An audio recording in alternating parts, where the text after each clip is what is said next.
in this year's entries, there was a fellow who was making water features for offices.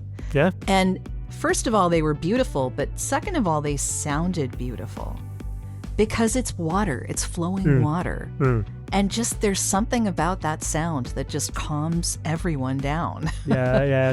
Tell me about it. I grew up near the west coast here in Denmark. So yeah, the sea has always been there, and yeah, definitely. And Aarhus is also a harbor city. So definitely there's something relaxing going to the water and hearing the whistling. Yeah. We implemented that in Necesse actually. Oh, did you? Yeah, okay. we have a water cool. fountain that it's spatial. So when you get near to it, you hear it whistling. That's so neat. Yeah. You can sit by it and actually get the feeling that you're talking about. And just dream away.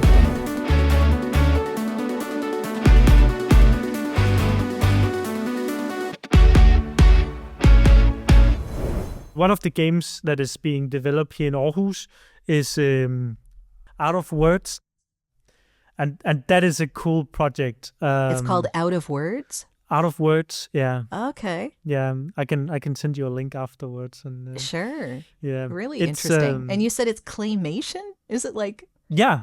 That's so they fantastic. animate everything and then put it into the game. All done by hand. Yeah. By human hands. Yeah. Okay, I'm now amazed, especially since the next question that I'm going to ask you has to do with AI, of course. Yeah. Like how much impact are you seeing that make on the industry right now? And is it sound-wise, visual-wise? Like, is it replacing, or are people just So I think, using it? there in Denmark, our pro organization just launched a huge lawsuit against Suno for copywriting artists like Aqua, who are, I'm a Barbie girl and stuff like that. As far as I understand, Denmark is the first country in the EU to put forth a bill to copyright voice and likeness. Yeah. That's definitely another thing. Very much. Exactly. That's what that means for us is that if you have a phone call and someone is recording it, it's illegal if they record it, without your permission, and then also to use it. But I think so. In terms of that, I think what I'm seeing is that the organizations and the artists, they want to get this sorted out. So I mean, if you create a tool that can create music for you, that's probably fine, but you have to ask for permission to import Hans Zimmer's music so you can make similar music. Unless if you build it, if you build an instrument up from the ground that is AI driven, so to speak, that's perfectly fine for me. But if you take bits and pieces of Spotify, or Spotify sells your music to these companies, then I'm not sure that's okay. And I wouldn't want to be on those platforms if they just could sell my music rights on to other companies. Voice actors are facing the same thing. Our voices are all over the place. It's not like we can pull that back right now. Like the toothpaste is out of the tube. So, definitely. some protections would be nice. But up until now and before Denmark's ruling, there was no protection for our voices at all. No. So I'm hoping that it will be something.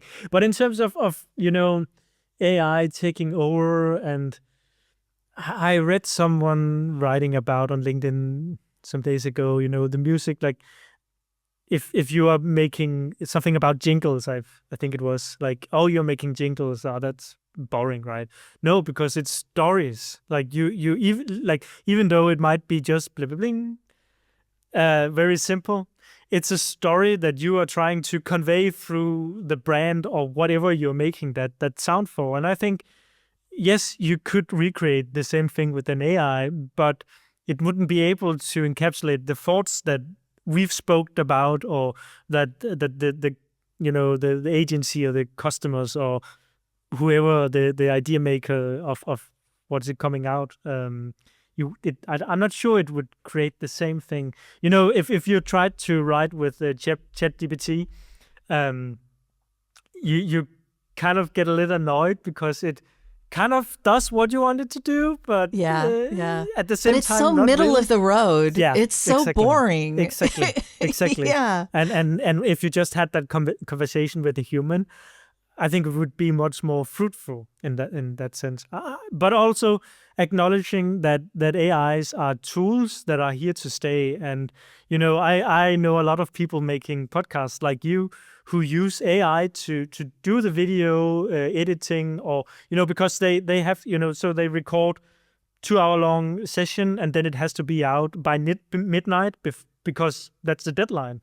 So instead of sending it to an writer or whatever, or editor, so I think that there are some use cases where it's nice, and I think you just have to embrace it as tools, and of course you need to have, as I mentioned earlier, the law in place for it to work properly. Yeah. Human oversight is just so important in all of this, because I know, like, I actually, for this podcast, have a human writer to do the show notes, which I don't think a lot of people do these days. No. Yeah, but there's a reason for that. I really feel that the person that I'm sending this information to is taking out the best parts and making sure that people know really what this is about from a human perspective, not just from, let's find the most interesting point that I as a computer think might be interesting via the algorithms, and I know I don't blame people for doing it because it does save a lot of time. I'll give him that. And also we use Opus clips. So we use a way to take clips of the video that it tells us algorithm wise will do better in the social media platforms and stuff like that, right? But then again, you're embracing it as a tool that you can choose to use, and you can then say, I remember that this part was much better, and then you go into that instead of what's suggesting. Exactly, yeah. And human oversight allows me to decide that, well, the one it thought was 99%, I don't like as much as the one it said was 96%. So I want to go with that one. Exactly. I totally agree. We do that all the time. So, human oversight. I know that we've had like music sampling and all of that kind of thing going on for a long, long time. So it's not like this is all entirely new. But I think what's new is that people are starting to use a button press as the creative process. And that's disappointing because that's not humanity. And whatever is creating the thing that you asked it to create when you push that button has no lived human experience behind it to make something that might actually touch someone. So I mean, also I in terms of doing music, I sometimes use algorithm. I wouldn't say AI, but it's algorithm based tools for mastering or stuff like that. But I use it as as a starting point. You can say as a preset. But then from there, I evolve my own stuff. So I turn stuff off or put something down.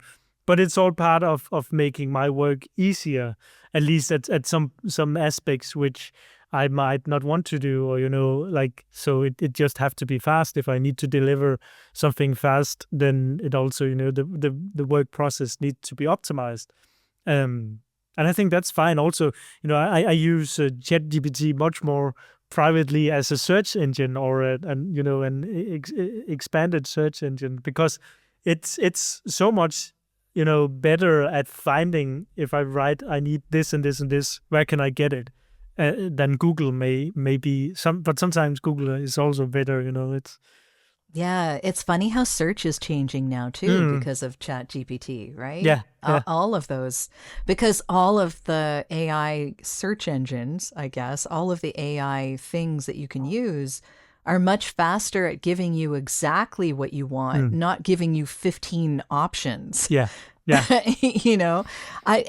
think that is part of what the search engines couldn't change up until now. So now Google, I think, is starting to put their own AI into their search engine. And Bing is doing the same thing too. So Yeah, like Microsoft is getting in on the game. They're all getting in on the game. Definitely. My worry about this, though, is how much resources are we using to make these AI chatbots? Yeah. And how sustainable is that? Yeah. I mean, I don't honestly know, unless you like put a whole island aside. No, but it's true. I mean, in talking from Necesse and Fair Games, we actually joined this program, and I wasn't part of it, but we joined this university program or investigation, or what you would call it, where we needed to look at how much CO2 we were spending, or how many resources we are spending on the game, where when players are playing and servers are running. I think, and it's not to know, how do you say, be totally good about it, but I think it was the results were positive, and we were like not on the high side and on all of that, and also because it's difficult to know exactly what kind of computer is used on the user end. But I definitely agree there is some ethical questions to be asked. Data centers are growing up. I mean, I just learned about recently that in Amsterdam or somewhere in the Netherlands, they use data centers to heat up the city. So they build them underground, and then they heat up parts of the city. Yeah. I mean, dual usage. I don't think that's a bad thing. No, I may think, as well get something out of it. Exactly. And yeah. So that would be like power efficiency. And then also if your power then is coming from wind energy or water energy, then maybe that. But I'm not an expert.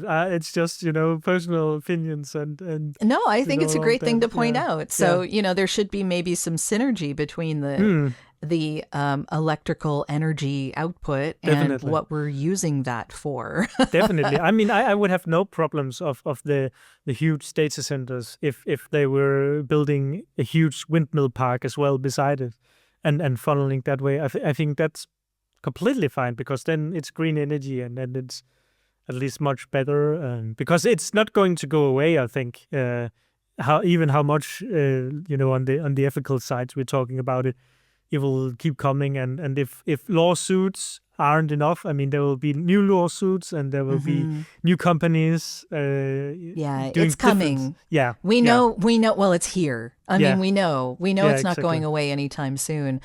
My thought on that, though, is more that the money cost of it is going to be so high that the people who are making these things like ChatGPT, they're raising a whole bunch of money, but is that enough money? Yeah. And is it money that's going to sustain them over time?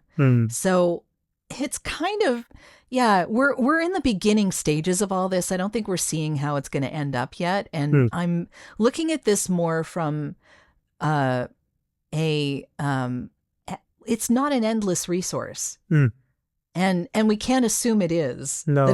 It popped up out of the ether. It takes stuff to make this. Yes. And how much does it take to make it, and how sustainable is that, and where does it take things from? Because it's not just popping up out of the air. It's being made by stuff that we already have here and is now being directed over there. So so it's an interesting, I think it is ethics, but it's also dollars and cents. And especially about that, raising prices for the usage of it. Also, something that worries me a little bit is the data that they have about the user.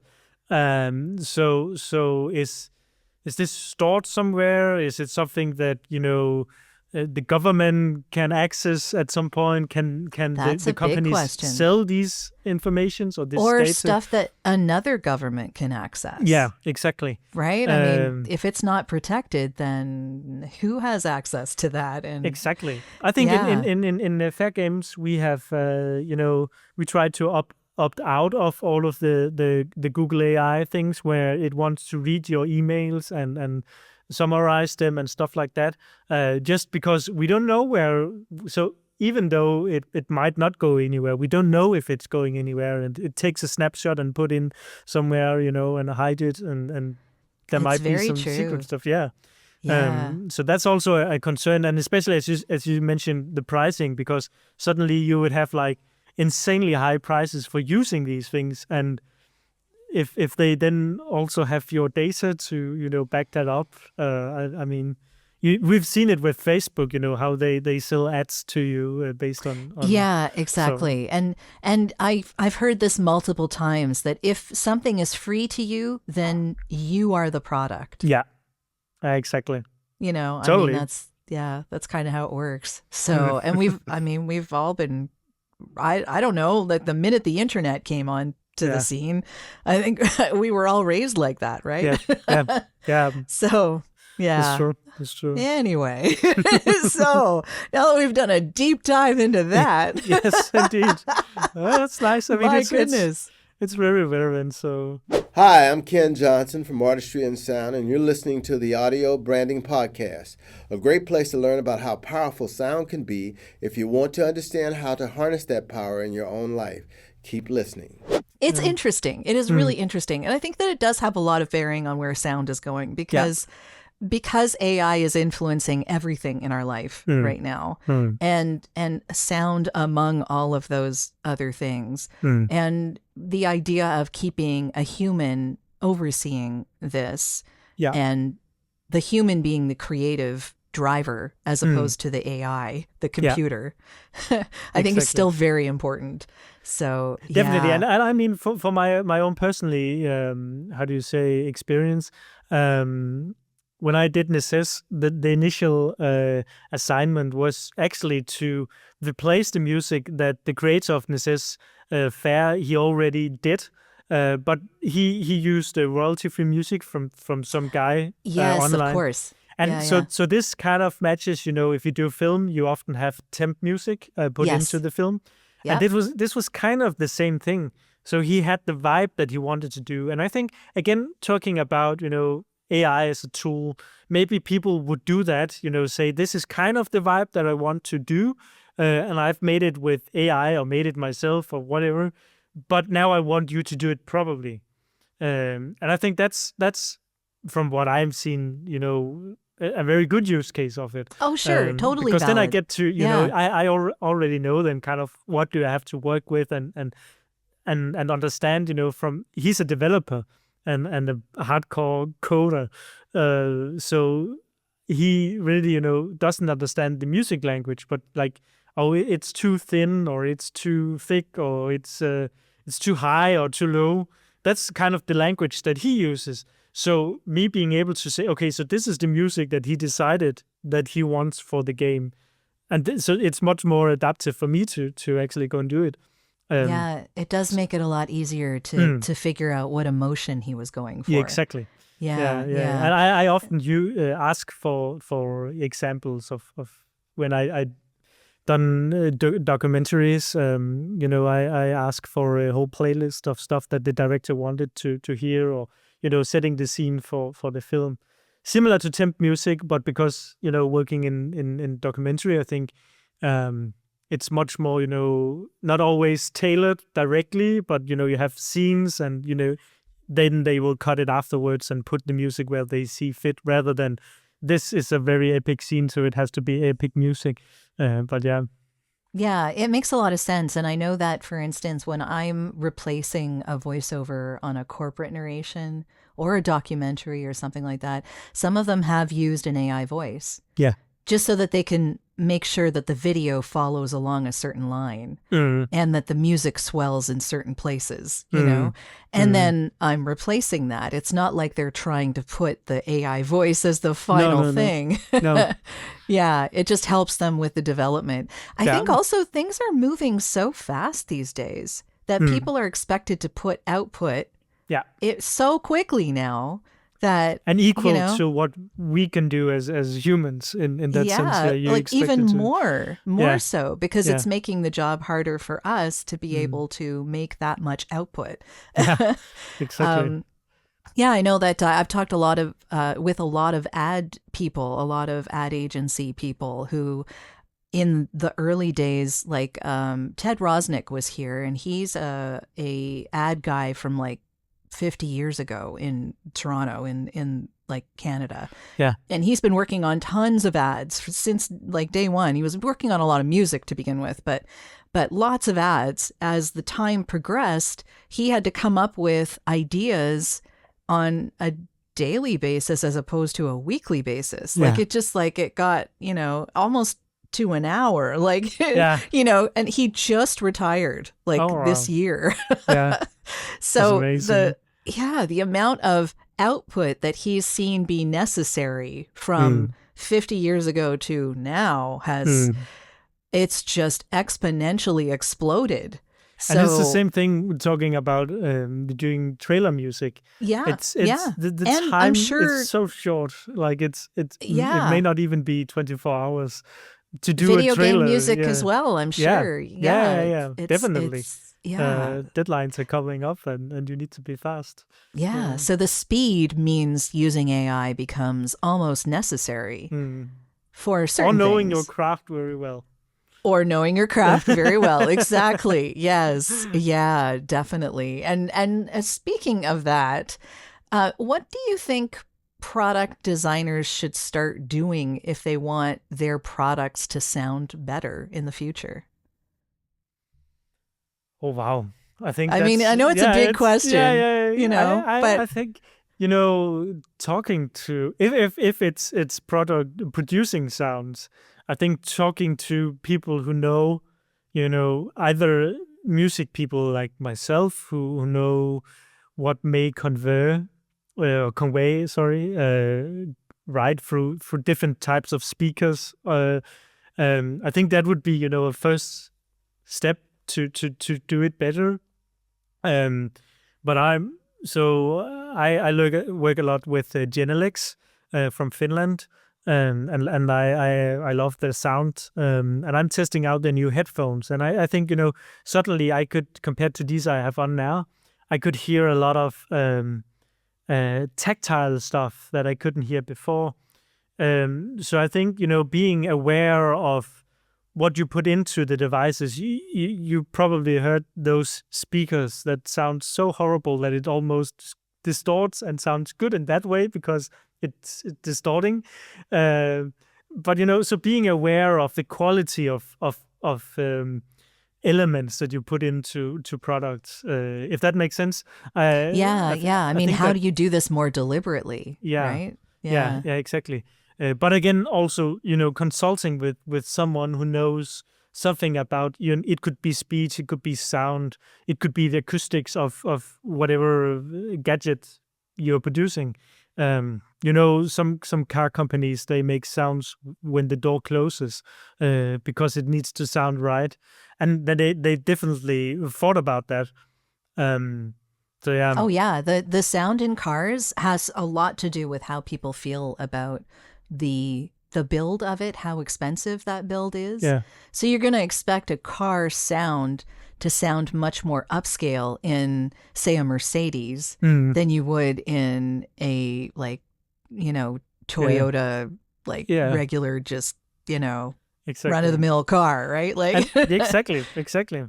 Yeah. And then of course the Toyota, if it were more trashy, they would of course work with these elements to make it feel more, luxurious. So yeah. So I think that would be kind of my answer to what should product designers do when doing about sound. But I think also maybe not just sound specific, but I also feel something about the shapes of not only devices but stuff. Gadgets. Like a chair that I'm sitting on right now. I think also hard surfaces reflect sound differently than round or soft surfaces, and I think that's also something that would matter if you were to make, like, depending on what you're trying to achieve, of course, but I think that would also impact the way that an object would behave in a room, or Yeah, sure. I mean, if you had a room that was full of soft surfaces, and then something that you make in that room is going to sound different than if there's reflection from all sorts of hard surfaces. Yeah. I mean, so it depends on how you're listening. Yes. Definitely. There's a lot that, So I guess sound designers really need to pay attention to a lot of different things. Exactly. Yeah, definitely. I mean, I was walking past this architecture firm today, and I was thinking like, should I go talk to them about doing music or sound or whatever in house designing or house architecture? Is there something there? I know, a lot of buildings, they try to implement good acoustics, and if we just moved to a new office space here, and it's all concrete and hard floors, so a lot of hard surfaces, which also makes for it's echoey. It's echoey, yeah. Even though we have like acoustic ceilings that dampening, but I mean, I guess it depends on how it makes you feel, right? Yeah. It's interesting. I know I was one of the judges of the International Sound Awards this year. This has actually been my third year. And in this year's entries, there was a fellow who was making water features for offices. Yeah. And first of all, they were beautiful, but second of all, they sounded beautiful because it's water, it's flowing water. And just there's something about that sound that just calms everyone down. Tell me about it. I grew up near the west coast here in Denmark. So the sea has always been there, and definitely, and Aarhus is also a harbor city. So definitely there's something relaxing going to the water and hearing the whistling. We implemented that in Necesse, actually. Oh, did you? We have a water cool. fountain that it's spatial. So when you get near to it, you hear it whistling. That's so neat. Yeah. You can sit by it and actually get the feeling that you're talking about. Just dream away. But so interesting, and it's interesting that natural sounds can really affect us that way. And the idea of bringing a natural sound into an unnatural environment can actually help that environment become more acceptable, become easier to be in. Exactly. We have a lot of plants here. I guess that's sort of the same, it's that not plastic help. plants. It's real plants. And that's definitely, it lights up, and there's some colors which you really can't emulate that well. Yeah. Even though some of the plastic ones are good, but there's just something about it. They're not going to help your air, however. No. So, you want real plants to help your air. But it's interesting, and that's also working acoustically in rooms. I guess that's also something that it's impacting. Having plants or installations like that. Definitely. Yeah, just so interesting how influenced we are as human beings by little things like that. We think it's little, but it's not really little. No, because you're so right.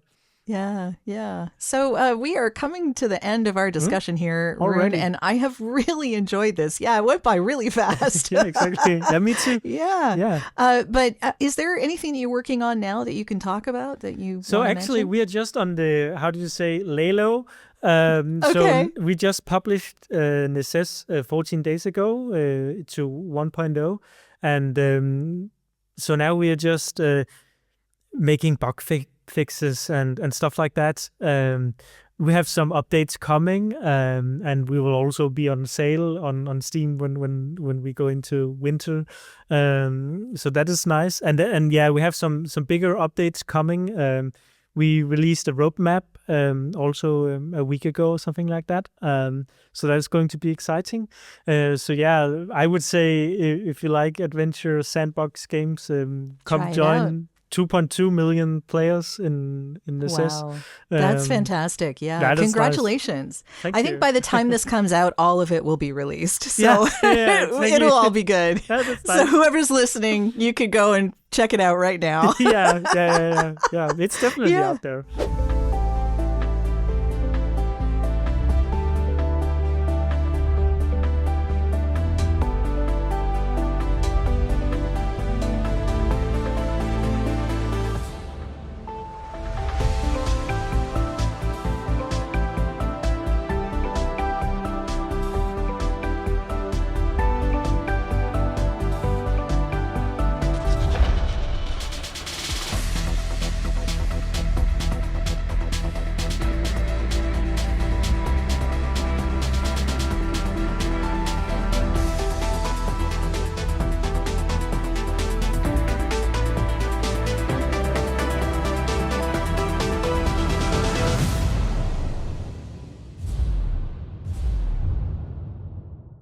So how can someone get in touch with you personally if they'd like to do that? I mean, you could send on my email or go on LinkedIn. I am always happy to connect. Okay. I think and I will have the links in the show notes so people can look you up there. I know or we find me on Instagram. in LinkedIn. Yeah. So yeah. Well, thank you so much, Rune. This was a great conversation, and I really appreciate your being here. Yeah, thank you too. I appreciate being here. Thanks. Well, that's the end of this episode. Thanks for listening. And if you like what you heard, why not tell a friend about this podcast? It's available in all the usual locations. Until next time,